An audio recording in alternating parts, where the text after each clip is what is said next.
Hindi lahat ng ngiti sa kamera ay tanda ng maginhawang buhay. Hindi lahat ng viral ay nagsimula sa kasikatan. At hindi lahat ng inaakala nating alam na natin ay totoo pala. Sa likod ng milyon-milyong views, luxury cars, at viral generosity videos, may isang kwento si Ivana Alawi na bihirang pag-usapan.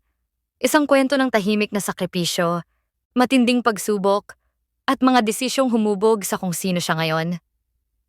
At kung akala mo alam mo na ang lahat tungkol sa kanya, baka may mga detalye kang hindi pa naririnig.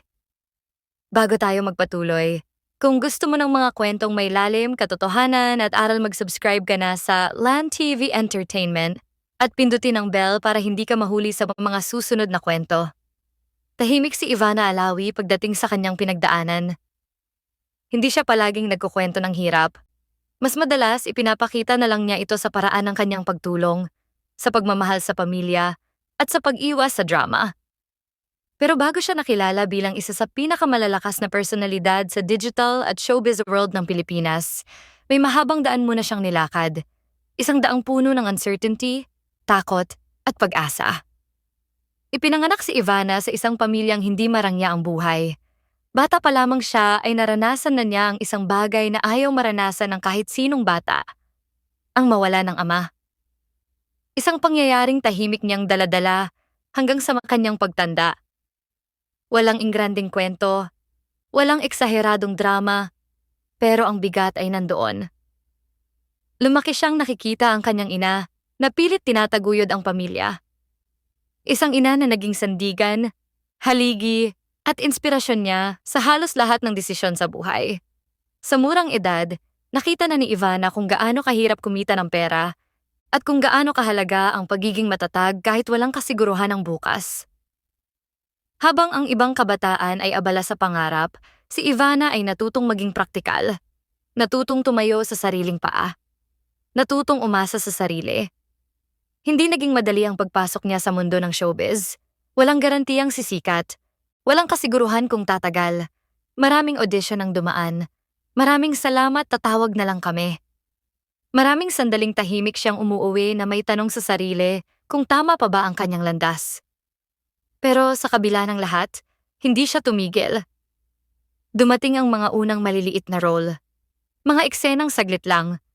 Mga proyektong hindi agad napansin. Para sa iba, baka sapat na yon para sumuko. Pero para kay Ivana, bawat maliit na oportunidad ay hakbang palapit sa pangarap. Hanggang unti-unti, napansin ang kanyang presensya. Hindi lang dahil sa itsura, kundi dahil sa natural na karisma at pagiging totoo. Hindi pilit, hindi peke. May kakaibang dating naramdam kahit sa simpleng eksena.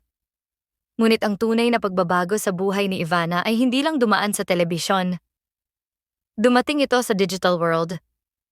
Sa panahong marami ang nagdadalawang isip kung seryoso ba ang online content creation, si Ivana ay sumubok. Hindi para magyabang, hindi para magpakitang gilas, kundi para ipakita kung sino talaga siya kapag wala ang script, ilaw, at direktor. At doon siya mas lalong nakilala. Hindi dahil perpekto siya, kundi dahil totoo siya. Makikita ng mga manonood ang simpleng saya niya kasama ang pamilya, ang pagiging ate, ang pagiging anak, ang pagiging normal na tao sa kabila ng kasikatan. At sa bawat video, ramdam ng audience na hindi ito palabas, ito ay buhay. Unti-unting dumami ang subscribers, milyon ang views, at kasabay nito, dumating ang mga tanong. Paano siya yumaman? Too good to be true ba ang lahat? May ibang agenda ba ang kanyang pagtulong? Dito nagsimulang pumasok ang ingay. Habang patuloy ang pagtulong ni Ivana sa mga nangangailangan, mula sa simpleng pamimigay ng pagkain hanggang sa mas malalaking tulong, hindi lahat ay natuwa. May mga natuwa, na-inspire, at napaluha, pero may ilan ding nagduda. May nagsabing ginagawa lang daw ito para sa views. May nagsabing scripted lang daw ang lahat. May nagsabing hindi raw sincere. At dito natin makikita ang isang realidad sa panahon ngayon.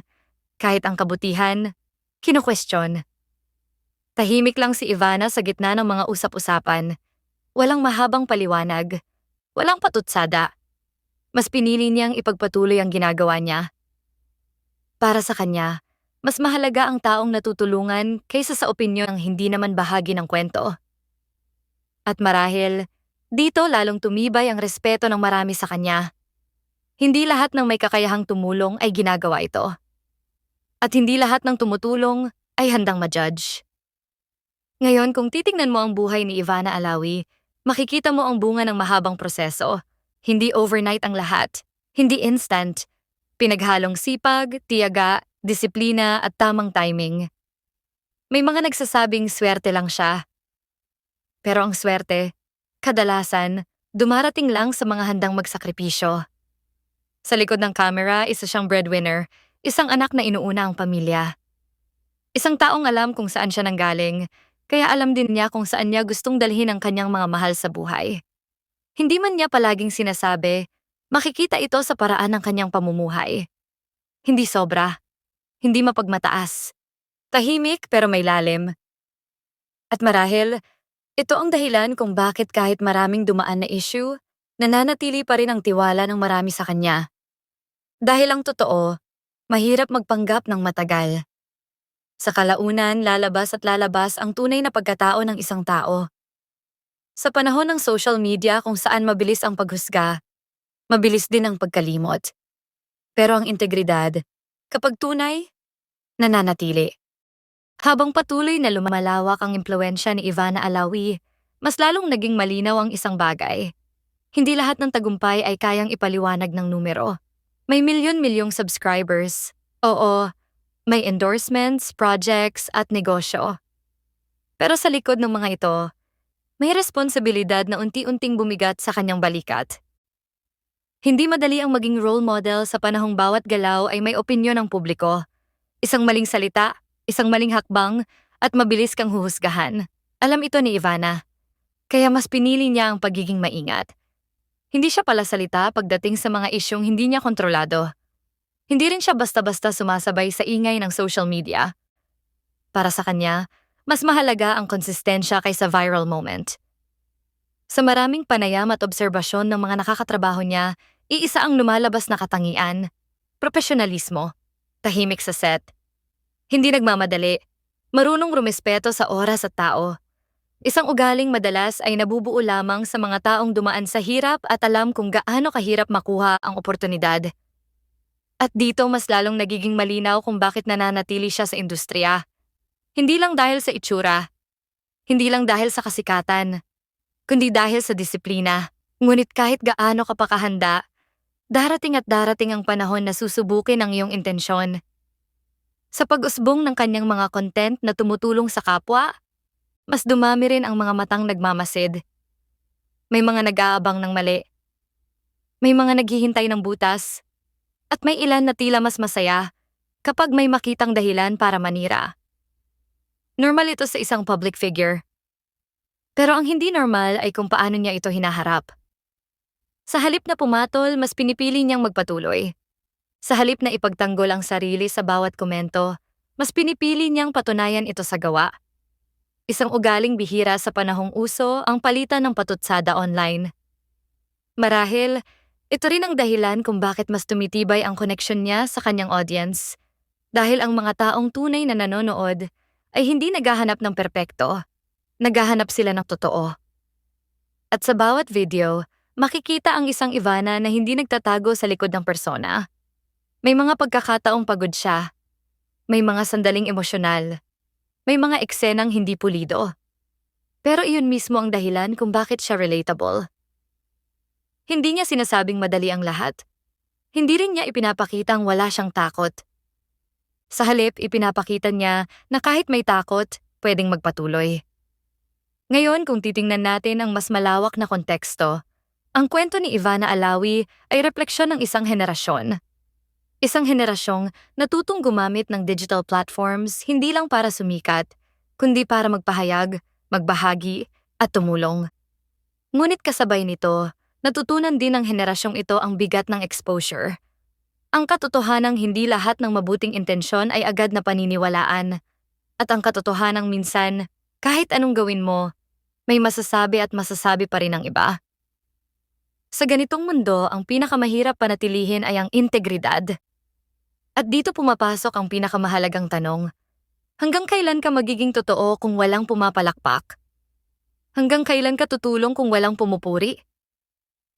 Para kay Ivana malinaw ang sagot. Dahil kung babalikan mo ang kanyang pinanggalingan, makikita mo na hindi siya hinubog ng papuri. Hinubog siya ng pangangailangan, ng responsibilidad, ng pagmamahal sa pamilya. Kaya kahit pa mawala ang kamera, mananatili ang ugat ng kanyang pagkatao. At marahil ito ang pinakamahalagang aral sa kwentong ito. Hindi lahat ng may kakayahang tumulong ay obligadong ipakita ito.